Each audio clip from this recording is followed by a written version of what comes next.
twinning tayo kay hobby. Ganun talaga. We have a package and this is from Sisi Chris from OkayGanda.gift shop. So, alam niyo naman, meron tayo mga official merch and mga inspired na merch galing sa kanila. Eh, nagpadala ulit sila. We have here, alam ko unofficial siya, pero ito yung kay J-Hope na single na suot niya, diba? Tandaan niyo yun. Eh, ang ganda nung ano niya, nung packaging niya, nakalagay talaga dyan. Pero ba't ganun? Parang hindi naman siya unofficial. Official ba to, bestie? Baka official to. Mali-mali lang ako kasi, may ganito pa. Ayan, parang nakaano siya, nakatahi, ganun, emboss, nakaganyan, tapos may pa ganito pa. Diba, effort naman nun. So, this one is small, pero diba, ang laki niya tingnan. So, susutin natin. Ito ang itsura niya. Ang ganda! Tsaka ang laki niya. Small to, pero diba, oversized. Yan yung mga gusto natin. Very, very, very pretty. Very hobby. I like. Tsaka ang ganda ng tela niya. Hindi siya mainit. Yun lang, nalilito lang talaga ako kung official or unofficial. Single. Pero hindi ako single, may asawa na ako. Pero, itong pangalawa, magugustuhan nyo to. This one is the BTS travel bag. And look at this. Ooh, it's very pretty. So, meron silang black, meron silang purple. So, yung kinuha ko yung purple, syempre. Tapos dito, logo ng Bangtan. Then, sa kabilang side is the logo ng ARMY. And ang laki niya. So, ang dami mo mailalagay talaga. Like, meron tayo ditong, ito pwede tong anuhan pala. Yung sa luggage, sa maleta. Yung handle ba yun? Hawakan, ganun. And then, dito sa unahan naman is, meron tayong pocket dito.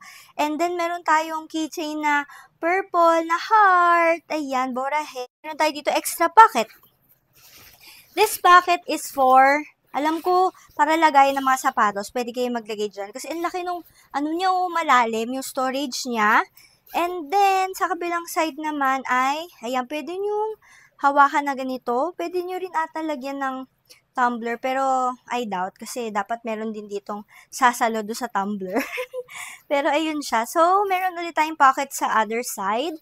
Tapos dalawa yung zipper sa top niya, sa top part. So, let's open.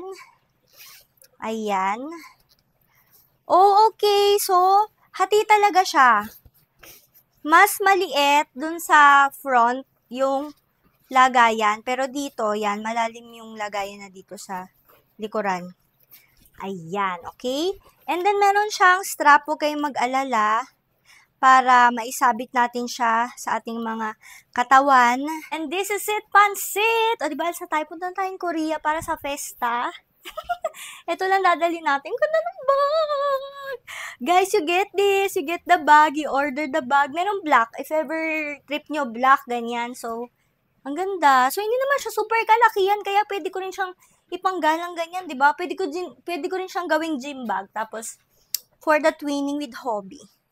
Guys, hindi pa pala tapos. Meron pa pala. Ang sweet naman kasi na-appreciate niya na lagi kong nire-recommend yung shop niya kapag may mga nagtatanong regarding sa mga pasabay na mga merch shop. Kasi isa si OkayGanda.gift shop talaga na super smooth lang talaga ng transaction. Even yung mga pasabay sa mga BTS pop-up store, so yun, sila din yung nire-recommend ko. So, meron silang pag ganito, guys. Alam ko ito yung pwedeng pambihis ata sa Army Bomb. Parang nakita ko dun sa shop nila.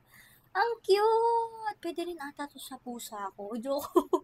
Pero ayun, ang cute, diba? So, ilalagay mo siya dyan sa Army Bamboo. So, parang ito yung damit niya.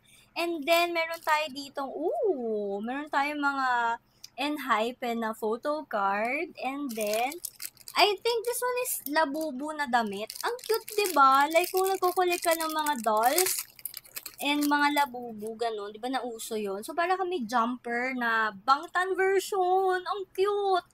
O, diba? So, sinong bibisan natin ngayon na manika ko? Ayan, wala ko labubu, pero meron ako ibang mga manika. So, itatry ko sa kanila to. Ayan, parang damit din siya ng ng mga fetus, sanggol, ganyan.